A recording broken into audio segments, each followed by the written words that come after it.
Prima funcție, atribut adjectivat.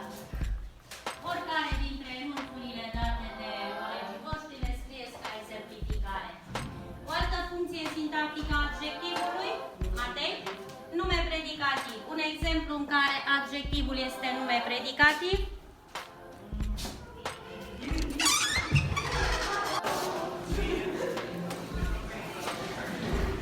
Unirea principatelor români.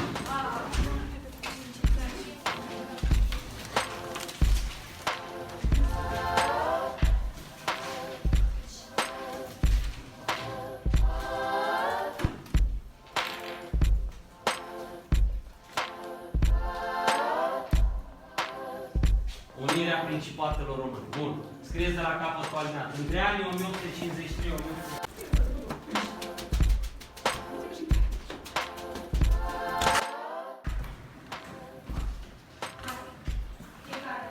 Vreau să am coduri de pagină, vreau să văd că titlul este scris cu ordat și nu acolo documentul. Și cât mai multe inimioare, cât mai multe poșuri cu flori. Da? Hai.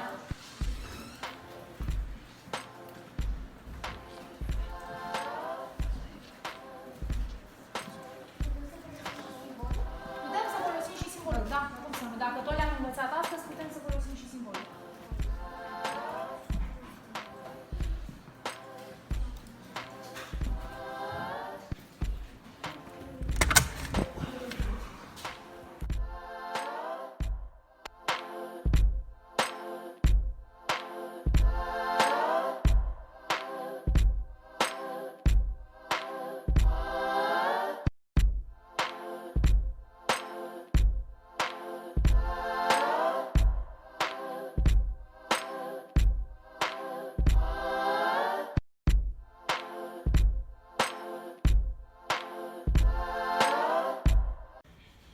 Ce părere aveți despre elevii școlii? Dincolo de porțile școlii n-am o părere formată, dar dincoace, între voi fiind, ca profesor și ca director, am cea mai bună părere din lume. Cum vi se pare relația dintre elevi și profesori? Spre deosebire de multe alte școli, cea mai pregnantă impresie despre această relație este că voi, elevii, vă iubiți foarte mult profesori.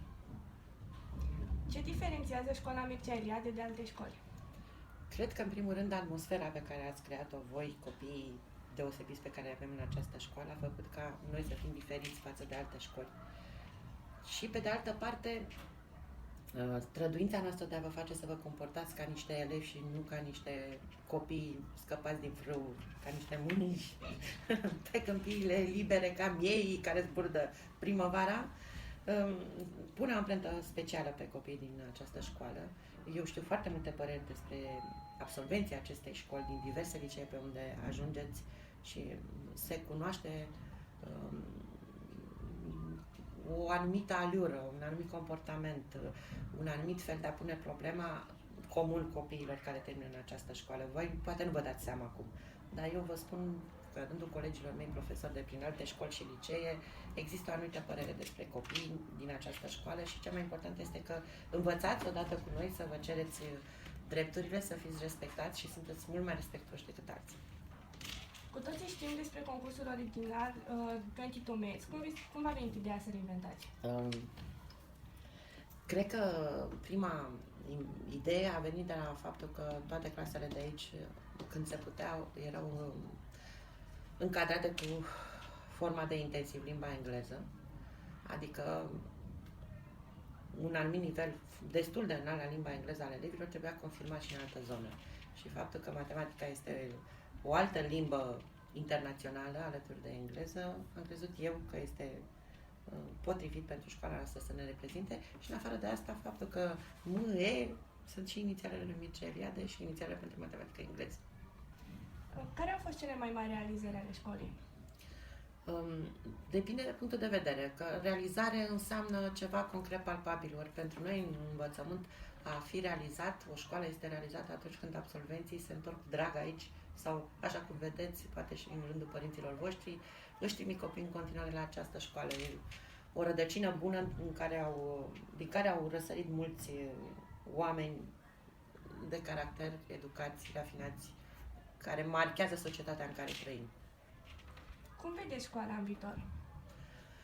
Păi, visele noastre, mai ales ale mele ca director, ar fi ca școala noastră să aibă o clădire mai mare, o sală de sport. Din punctul ăsta de vedere al infrastructurii, sunt multe planuri făcute, dar nu neapărat în viitorul apropiat demne de a fi îndeplinite.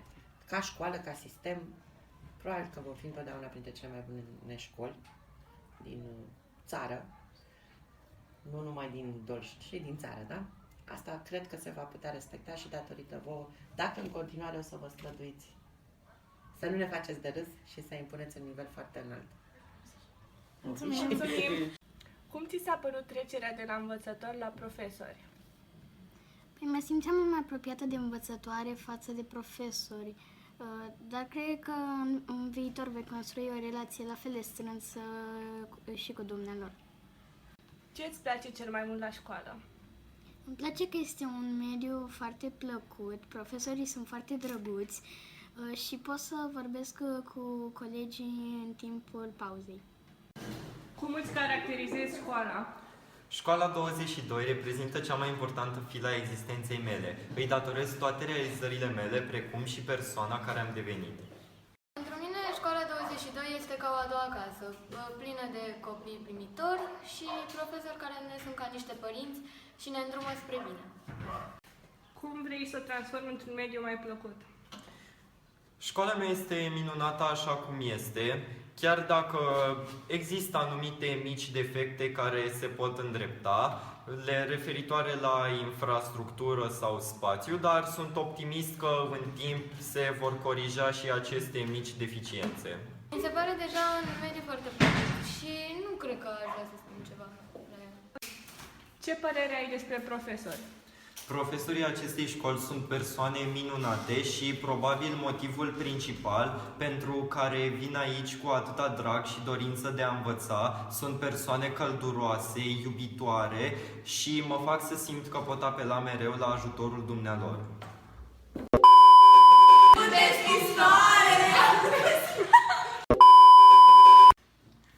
De ce vă este cel mai dor? Păi, în primul rând de profesori care erau foarte atașați de noi și care chiar voiau să înțelegem la oră și se chinuiau să ne predea, chiar dacă noi nu eram mereu atenți. Chiar dacă eram unor răi și obraznici, dar noi mereu am iubit pe ei și o să ținem la ei toată viața. Sperăm că știu asta și că i-am iubit și ne pare rău. Și încă ținem foarte mult la ei. Cu ce v-a ajutat școala? Păi, în primul rând ne-a făcut să fim uniți. Și încă am rămas așa. Iar ceea ce suntem azi este datorită școlii. Ce v-a plăcut cel mai mult? Păi atmosfera din 22 Și faptul că eram ca o familie. Și ne susțineam unii pe alții la final, tot eram uniți. Forța 8 de ani. Ce sfaturi aveți pentru elevi? să se bucure cât mai pot! Forța 22!